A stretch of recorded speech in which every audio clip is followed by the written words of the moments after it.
Man ir tik daudz gaismas, ka jāsēž saules brillēs. Ir kārtējais dzīves stila aprīkojums, ziņu izlaidums, par ko runa būs šodien. Runa būs tikai par tūli. Tūli bliež no visiem stobriem. Ir 4 lieli jaunumi no tūles. Dažus tu jau varēsi redzējis pie mums Instagramā. Lai nu kā, ķeramies pie lietas ziet. Sveiks, mans dārgais velo un ne tikai velo draugs. Kā jau es teicu, šodien ir jaunumi. Šodien es parunāšu daudz un dikti par jaunajiem tūles produktiem, kurus varbūt tu neesi redzējis, un es vērsīšu tavu uzmanību uz tiem. Pirmais, par ko mēs šodien runājam, ir Tūle Urban Glide 3. Par šiem ratiem es stāstīju iepriekšējā sērijā, kur runa bija par solo versiju, tātad versiju vienam bērnam. Un Tūle, protams, ir atjaunojusi arī šo pašu ratu versiju tikai priekš 2 bērniem. Tātad Tūle Urban Glide 3 Double. Pie mums tu vari dabūt nomā Tūle Urban vēl pašu pirmo versiju arī Double. Baigais klucis, baigais tanks, nevienā liftā vispār neiet iekšā, aizmirsti. Reāli, super plati rati, iet tiešām kā tanks. Ja ir 2 bērni, tu abus divus negribi trenkāt un ķert, šie rati ir laba investīcija tavā nervu sistēmā. Un tālāk atkal par ratiem. Paskaties, cik daudz jaunumu par ratiem. Tūle Urban Glide 3. Mēs visi zinām šos ratus kā ratus, kuriem ir bāze ar 3 riteņiem. Tad Tūle šos te ratus ir sākus piedāvāt arī bāzē ar 4 riteņiem. Tātad 2 aizmugurē, 2 priekšā un tie 2 priekšā brīvi rotējoši vai arī slēdzam. Tie, manuprāt, nebūs tik daudz domāti sportam, vairāk tā kā pastaigām, bet arī priekšējie riteņi ir lieli. Un es domāju, ka tie būs arī baigais tanks un arī ļoti labi ies cauri daudziem. Kur tad viņi ies cauri? Pabrauc pie mums ārpus Rīgas klusā centra un tev ir vajadzīgs tanks, tāpat kā ar automašīnu. Tie būs labi rati.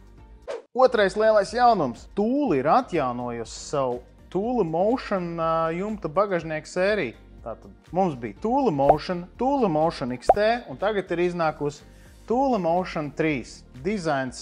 Paskaties, parādīšu tev fotogrāfijas. Dizains ir ļoti aizņemts no Tūles vektora. Tāda kasta ir uztaisīta plakanāk, aerodinamiskāk. Es pēc dabas esmu visu jaunā noliedzējis, un man viņa tā, man arī iepriekšējā XT ne īpaši patika, un es pie viņām pieradu. Tas tāpat kā ar BMW. Katrs nākošais jaunais BMW, kad iznāk ārā, izsauc manī, vismaz personīgi izsauc nepatiku. Tad tu pie viņa pierodi, un tad viņš tev sāk patikt, un tad tu pēc tam skaties uz tiem auto pēc kaut kāda laika.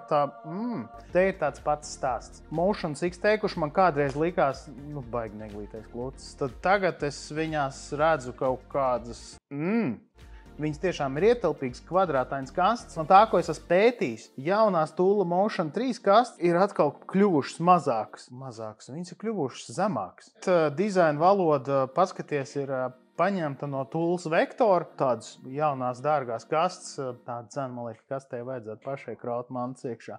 Lai nu kā, vairākas jaunās Motion 3 kastes jau ir pārdotas, cilvēki ir bijuši apmierināti, atsauksmes ir bijušas labas, un ja tu meklē jaunu Motion 3 kasti, tad šitien ir tā vieta, kur tu arī vari atrast savu Motion 3 kasti.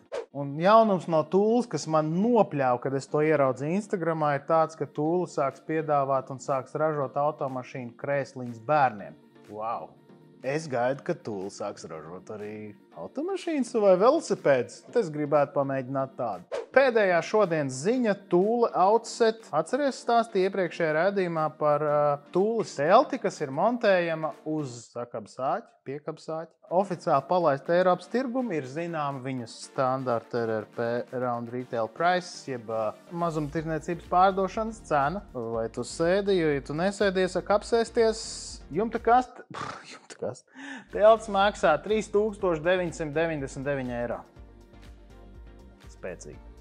Es ceru dabūt tādu no lielā dīlera uz testu un parādīt arī iespējams tev, kas tajā teltī ir labs, kas varbūt netik labs. Arī to tu jau vari pasūtīt pie mums. Un cits jautās, kam tā telts uz āķi vajadzīga, un es arī daudz ilgi un dikti sēdēju mašīnā, braucu un domāju, kam tā telts īsti vajadzīga, kāpēc man vajag likt teltu uz āķi. Bet tad vienu dienu es runājos ar Tūles pārstāvu un man iešāvās arī tāda ideja prātā, ka ja tu, piemēram, esi smagāks vai varbūt tev ir kaut kāda kustība ierobežojuma, tu nevari uzrāpties pa tām trepēm augšā, vai tu vienkārši baidies no augstuma. telts uz āķa, kura ir 40 cm no zemes, kura atbildi ir acīm redzam, tajā tu vari vieglāk iekāpt, jau nevajag viņu celt uz jumta, jo iedomājies, lai es savu telti varu uzlikt uz jumta, vai nu vajadzīgs telfers, vai nu tā kā man paštaisīt no atkritumiem uztaisīt konstrukciju, kas brauc ārā. Ja tā telts ir smaga, viņu vajag uzlikt uz jumta, viņu palielina mašīnā degvielas patēriņu.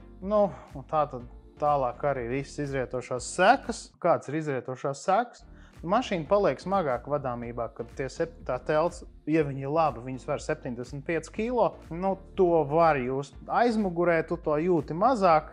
Tāpat kā ar velosipēdiem. Tad, kad tu ved riteņus aizmugurē, uz āķa, tu viņus jūti mazāk nekā tad, kad tu viņus ved uz jumta. Lielos vilcienos tas šodien arī ir viss. Es ceru, ka tu kaut ko uzzināji jaunu, laiks nav veltīgi pavadīts. Paldies par tavu uzmanību. Es slēdz ārā visas gaismas, es jau reāli palicis sakls. Ja tev interesē kāds no jaunajiem produktiem, droši zvani, raksti, blies pa pogām.